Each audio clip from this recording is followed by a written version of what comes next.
আসসালামু আলাইকুম। বিএনপির খোকাবাবু হেসে হেসে হেসোগোল্লা, মানে বিষয়টা এমন হয়ে গেছে, মামা বাড়ির আবদার টাবদার সব ফেল। অনেক আগে 40 বছর টছর হবে, মাগুরার প্রতিবেশী জেলা ঝিনাইদহের কৌতুক অভিনেতা কাজল ছিলেন। তো কাজলের অনেক কৌতুক ছিল, তার ভিতরে প্রসিদ্ধ এবং খুব স্মরণ রাখার মতো একটি কৌতুক ছিল। ছোট ছেলেকে নিয়ে বাবা বাজারে ঘুরতে গেছে, গেলে ছেলে বায়না ধরেছে, বাবা কলা খাবো, কলা কিনে দাও। কলা কিনে দিছে। এবার কলা কিনে দিছে তো কলা ছিলে দাও। তখন যখন কলা ছিলে দিছে তখন আবার বায়না ধরেছে যে ছিলে দিলে কেন, বুঝোই দাও। মানে আবদারের আর কোনো শেষ নেই। রাজনীতি কোনো আবেগের জায়গা নয়, আবেগী মনোভাব পোষণ করার জায়গা নয়, আবেগী কর্মকাণ্ড দিয়েও রাজনীতিকে নিয়ন্ত্রণ করা সম্ভব নয়। মিথ্যা প্রতিশ্রুতি দেওয়ার জায়গা নয়, মানুষকে প্রলোভন দেখানোর যেমন জায়গা নয়, তেমনি মানুষকে ভয় ভীতি দেখিয়ে মানুষকে নিজের অনুকূলে টেনে আখিরে হয়তোবা কিছু সময়ের জন্য পয়সা করে দিয়ে কিছু সময়ের জন্য রাখা যায়। কিন্তু আপনার যে হুমকি ধামকি, ভয় ভীতি প্রদর্শন, বা আপনি যে লোভ দেখাইয়ে টাকার অর্থের বিনিময়ে নেন, সেটাও কিন্তু মানুষের বোধের ভিতরে গেঁথে থাকে। এবং তারা কিন্তু বোঝে যে এই লোকটা আমাকে যে ব্যবহার করছে, আমাকে যে কাজের জন্য শো করাচ্ছে, স্রেফ তার স্বার্থের জন্যই আমাকে ব্যবহার করছে। অতএব কার্যক্ষেত্রে আপনাকে যা করার সেটাই করবে। কতিপয় নেতা আছে বিভিন্ন কর্মস্থলে নিজেদের সুযোগ সুবিধা নেওয়ার পাশাপাশি হয়তো কোনো সুযোগ পান, দু একজনকে কোনো কর্মসংস্থানের ব্যবস্থা করে দেওয়াকে কেন্দ্র করে হঠাৎ মনে করে ওঠেন, যেটাই তো আমার নেতা হওয়ার বড় সুযোগ, এটাই তো আমার নেতা হওয়ার লক্ষণ। মানুষজন চাকরির জন্য ঘোরাঘুরি করছে, আসছে, কিছু পয়সা আসছে, দিচ্ছি। নিজের এই আভিজাত্যকে কাজে লাগিয়ে রাতারাতি নেতা হয়ে যাবার বড় ধরনের খায়েশ জাগে কিছু কিছু নেতাদের মনে। কিন্তু রাজনীতির মাঠে নেতা হওয়া একটা, আর নেতা জনগণের মন মানসিকতার ভিতর থেকে তৈরি হয়ে আসে, সেই নেতা আর একটা জিনিস। একটা হচ্ছে ওই যে কথাই আছে যে ধার্মিক সেজো না, ধার্মিক হও। তো নেতাও ওই রকমের, মানে নেতা হওয়ার চেয়ে, নেতা সাজার চেয়ে নেতাটা হওয়া অত্যন্ত কঠিন জিনিস। ধীরে ধীরে স্তরে স্তরে গাঁথনির মতো, শক্ত গাঁথনির মতো গেঁথে তুলতে হয়। যত ধরনের অট্টালিকা বলেন, যে কোনো ধরনের প্রাসাদ বলেন, যে কোনো ধরনের বড় ধরনের কোনো শক্তিশালী জিনিস তৈরি করেন না কেন, সেটা যত দ্রুত তৈরি করবেন ওর স্থায়িত্ব তত ক্ষণস্থায়ী হবে। অর্থাৎ ওই দ্রুততা তৈরির জন্য ওর ভিতরে যে শক্ত ভিত্তি হওয়ার কথা ছিল সেটা হয় না। রাজনীতিতেও এরকমের তৃণমূল থেকে ধীরে ধীরে ধীরে ধীরে উঠে এসে সর্বোচ্চ জায়গায় পৌঁছানোর যে ভিত্তি স্থাপিত হয়, যে প্রস্তরের যে মজবুত গাঁথনি তৈরি হয়, রাতারাতি কেউ সুযোগ সন্ধানী থেকে সুযোগকে ব্যবহার করে হঠাৎ জনগণের সামনে নেতা হয়ে হাজির হয়ে ওই নেতার স্থায়ী ক্ষণস্থায়ী হয়ে থাকে, স্থায়িত্ব হয় না, স্থায়িত্ব পায় না। যেমন আকাশে উদয় তেমনি আকাশেই বিলীন, এরকমেরই। কিন্তু সেই সময়টাকে পুঁজি করে ব্যবহার করে রাজনীতিতে ক্ষণস্থায়ীভাবে টিকে থাকা, বা বারবার সেই সুযোগটাকে ব্যবহার করে জনপ্রতিনিধিত্ব হওয়ার যে মিথ্যা ঠকবাজ প্রতারণা, এটা রাজনীতিতে অতিথিদের মতোই, অতিথি পাখিদের মতোই। এটা দীর্ঘস্থায়ী নয়, ক্ষণস্থায়ী নয়। কতিপয় কিছু কিছু রাজনৈতিক ব্যক্তিত্ব ইদানিং দেখা যাচ্ছে এই চরিত্রের ভিতর দিয়েই ঘুরপাক খাচ্ছেন। নিজেকে নিয়ে যে একটি পরিমণ্ডল, সীমিত আকারে পরিমণ্ডল তৈরি করেছিল, সেটাকেই অনেক বড় ভাবছে, অনেক বড় করে দেখার চেষ্টা করছে। এবং সেটাকে পুঁজি করে একেবারে রাতারাতি সর্বেসর্বা একজন কর্তৃত্বশালী ক্ষমতাশালী নেতা হবার জন্য নিজেকে বেশ ব্যতিব্যস্ত করে তুলেছে। একেবারে বাচ্চা ছেলেদের মতোই আবদার, যেমন ঠিক আবার তেমনি ওই 6-7 মেয়েরা মাঝে মাঝে একটু নোংরামি কথা এসে যায়, অথবা কথার ছলে এসে যায়। যখন প্রথম প্রেমে পড়ে তাদের আহ্লাদের আর কোনো শেষ থাকে না। বাড়িতে গিয়ে আহ্লাদ, মায়ের কাছে আহ্লাদ, বাবার কাছে আহ্লাদ, মানে নূতন প্রেমে পড়ছে, কি না কি হয়ে গেছে অজ্ঞান, ধরাকে সরা ভাবতে শুরু করে দিয়েছে। ঠিক তেমনি কতিপয় নেতা। কিছুদিন আগে দেখতাম লন্ডনে বড় নেতার সাথে বসে সেলফি মারতেন। পরে খোঁজ নিলাম, শুনলাম কোম্পানির কাজে সেখানে গিয়েছিলেন এবং ফ্রি ট্রিটমেন্ট দেওয়ার যে সুযোগ ছিল সেই সৌজন্য সাক্ষাৎকারে গিয়ে সেখানে একটি সেলফির ব্যবস্থা করেছিলেন। দালালটা তো সাথে থাকেই, কখন কোন সুযোগটা ব্যবহার করা যায়। হয়তো কথার ছলে বসছিলেন, একটা ছবি মেরে দিয়েছে, সেইটাই আজীবন ব্যবহার হয়ে আসছিল। ইদানিং সেই বাচ্চা ছেলেপেলেদের মতো, মানে ওই কলেজে গেলে যদি বড় ভাইয়েরা একটু পাশে বসায়, একটু কথা বলে, দেখতে বড় ভাইদের সাথে সেলফি তুলেই সামাজিক যোগাযোগ মাধ্যমে ছেড়ে দিচ্ছে। এই রকমের কচিকাচার মেলাদের মতো কার সাথে একটু ভিডিও করে সোশ্যাল মিডিয়ায় ছাড়া যায়, কার সাথে আনুষঙ্গিক উপাধি ও কোনো কথার মাধ্যম, কোনো সূত্র যোগাযোগ মাধ্যমে ছড়িয়ে দিয়ে নিজের এলাকার মানুষকে ইন্টারেস্ট করা যায়, দেখানো যায়, বোঝানো যায় যে সে অনেক বড় ধরনের উঁচু ধরনের কেন্দ্রীয় নেতাদের সাথে তার খুব ওঠা বসা চলাফেরা, এবং সেই অত্র এলাকার জননেতা, গণনেতা, পাতি নেতা, হাতি নেতা, বাঘ নেতা, ভাল্লুক নেতা, সিংহ নেতা সব সে একাই, আর কেউ কিচ্ছু না। শোডাউন দিয়ে কি নেতাগিরি প্রকাশ করা যায়? নেতা তো জনগণের হৃদয়ে স্থান করে নেয়। জনগণ যাকে মাথার মুকুট করে নেয়, চোখের মণি করে রাখে, কলিজার ভিতরে ধারণ করে নিয়ে, বাহন করে নিয়ে ঘুরে বেড়ায়, নেতা তো সে। শোডাউনের নেতা, ক্যাডার ভিত্তিক নেতা, নিজের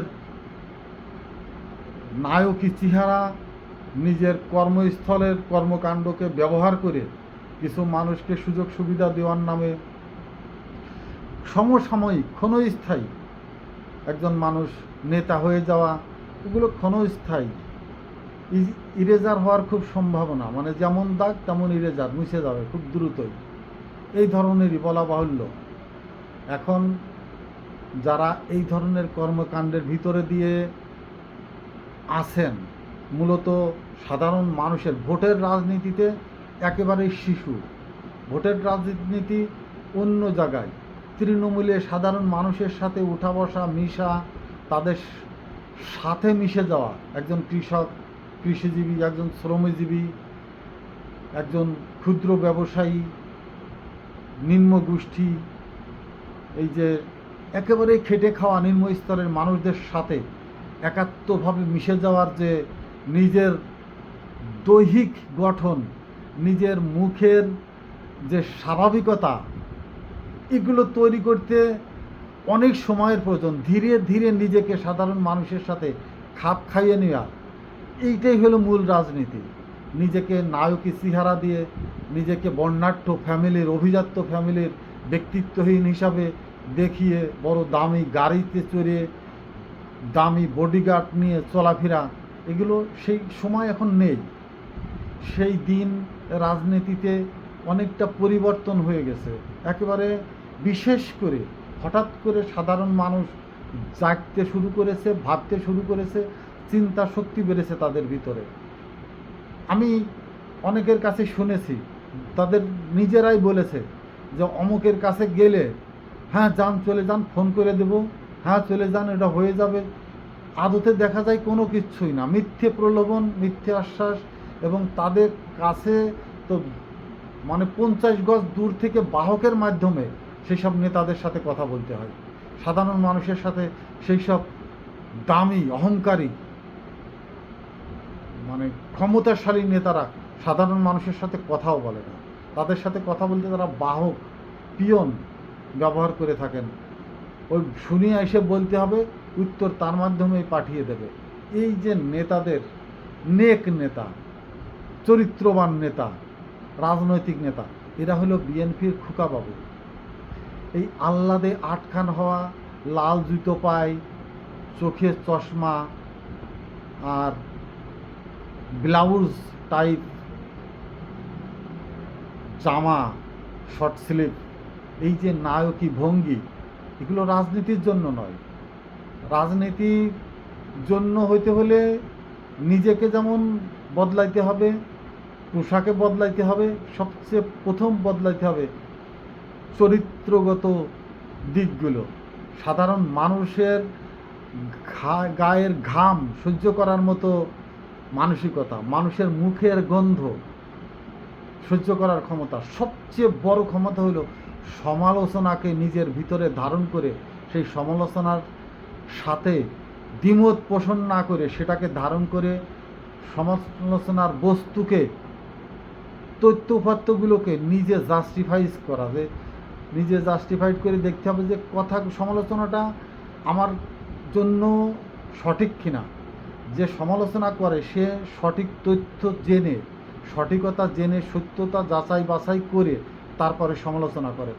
যদি সমালোচনা আপনার সঠিক হয়ে থাকে, আপনার কীর্তিকলাপ, আপনার বিহেভিয়ার, আপনার চরিত্রগত বৈশিষ্ট্য, খাসিয়ত, বাংলা কথা একেবারে, যদি খাসিয়ত খারাপ হয় এবং এইটা নিয়ে যদি কোনো সমালোচক সমালোচনা করে, আপনি সেটার ভিতরে ঢুকে কি ভুল ত্রুটি নিয়ে সমালোচনাগুলো হয়েছে সেগুলো নিয়ে শুধরানোর চেষ্টা করুন। তার উপরে কুকুর লেলিয়ে না দিয়ে, নিজেকে পরিবর্তন করতে না গিয়ে তার উপরে কুকুর লেলিয়ে দিয়ে তাকে বিভিন্ন দোষে দোষারোপ না করে নিজের দোষটা আগে ঢেকে নয়, পরিবর্তন করে মানুষকে জানাতে শিখুন। নিজের ঢেকে রেখে, সেই দোষকে ঢেকে রেখে, চেপে রেখে, অন্যকে হুমকি ধামকি দিয়ে বেশিক্ষণ ওই ছায়ের ভিতরে আগুন চাপা রাখা যায় না, ওটা জ্বলে উঠবে আজ হোক কাল হোক। কেউ না কেউ কথা বলবে, কেউ না কেউ আপনার ওই জিনিসগুলোই হয়তো ধরে রেখেছে। যদি সমালোচকের সমালোচনা সহ্য করে সেটাকে বুঝতে, জানতে এবং তার তথ্যপাত্র নিয়ে নিজেকে পরিবর্তনশীল করে সাধারণ মানুষের কাছে সেই ভুল ত্রুটিগুলো ভেঙে দিয়ে সঠিকভাবে উপস্থাপিত করতে পারেন, নেতা হতে পারবেন। আর না হলে যে পথে এসেছেন সে পথে আপনার জন্য সঠিক, অর্থাৎ দ্রুত উদয়ন, দ্রুত গমন, দ্রুত প্রস্ফুটিত, দ্রুত প্রজ্বলিত, নিভে যাবেন, সেভাবেই সেভাবেই চলে যাবেন। তো যেটা বলছিলাম, বিএনপিতে অনেক খোকাবাবু আছেন। এখন নির্বাচনমুখী হইয়া ওঠার পরে সেসব খোকাবাবুদের আদুরি আবদার, আহ্লাদের আবদার আমাকে দিতেই হবে। ওই সুলা কলার মতো কলা সুলে দিলে কেন বুঝোই দাও, এই আবদারের মেহমান অতিথি পাখিরা এখন বেশ নাকে কান্না, ঘোরাঘুরি, বেশ সামনে আসতে শুরু করেছেন। যারা পিছনের সারিতে ছিলেন বা যারা নিজেদেরকে সবসময় ক্ষমতাশালী নেতা হিসাবে, গণনেতা হিসাবে, বিএনপির নেতা নন, তারা বিএনপির নেতা হইতে পছন্দ করেন না, এই জন্য যে বিএনপি খুব সীমিত কয়েকজন মাত্র লোককেই কিনতে পেরেছে অর্থের বিনিময়ে। প্রকৃতপক্ষে জিয়াউর রহমানের আদর্শিক বিএনপিকে টাকা দিয়ে কেনা সম্ভব না এবং তার কাছে টাকার বিনিময়ে বিক্রি হয়নি। আর যে জিয়ার আদর্শের, বাংলাদেশ জাতীয়তাবাদী দলের আদর্শিক নেতা, তার টাকা খরচ করা লাগেনি। সে তৃণমূলে মাটিতে খালি পায়ে কাদার ভিতরে, বিলের ভিতরে, জলের ভিতরে, নোংরার ভিতরে, গায়ে গন্ধ মানুষের সাথে, কৃষিজীবী শ্রমজীবী মানুষের ঘামের সাথে, তাদের শরীরের সাথে, তাদের পোশাকের সাথে নিজেকে খাপ খাইয়ে মানিয়ে নিয়েই সে নেতা, জনগণের বিএনপির নেতায় নিজেকে প্রতিষ্ঠিত করতে পেরেছে। এবং বিএনপির আদর্শের নেতা যারা, তারা পয়সা খরচ করে নেতা হয়নি, যারা নিজেদের কর্মকাণ্ড, শ্রম, মেধা আর মানুষের ভালোবাসায় সিক্ত হয়ে নেতা, নমিনেশন তারাই পাবে। ওই কলা ছুলে দিলে কেন বুঝোই দাও, এই আবদারের খোকাবাবুদেরকে সশ্রদ্ধ সালাম জানিয়ে বলছি, সকল ষড়যন্ত্র থেকে বের হয়ে যান, নিজের আধিপত্য বিস্তার থেকে বের হয়ে যান, বিএনপির কর্মীদেরকে নিয়ে খুনোখুনি, মারামারি, হানাহানি, দলবাজি, গ্রুপবাজি থেকে বের হয়ে দলকে আপনাদের রাহমুক্ত করে দিন। দল যেন ক্ষমতায় এসে দীর্ঘস্থায়ীভাবে রাজনৈতিকভাবে দেশের মানুষকে সেবা করতে পারে। না হলে আপনারা রাজনীতিতে যত সময় থাকবেন ততক্ষণই গ্রুপিং চলবে, বিভাজন চলবে এবং বিএনপির কর্মী, সাধারণ সমর্থকরা মারামারিতে জড়িত হবে। আপনাদের উস্কানিতে তারা বিভিন্ন অপরাধে অপরাধী হবে। আবার সেই নিজেদের বিরুদ্ধেই মারামারি করে তারা মারামারি, খুনের আসামি হবে। আবার ঘর বাড়ি ছাড়া হবে।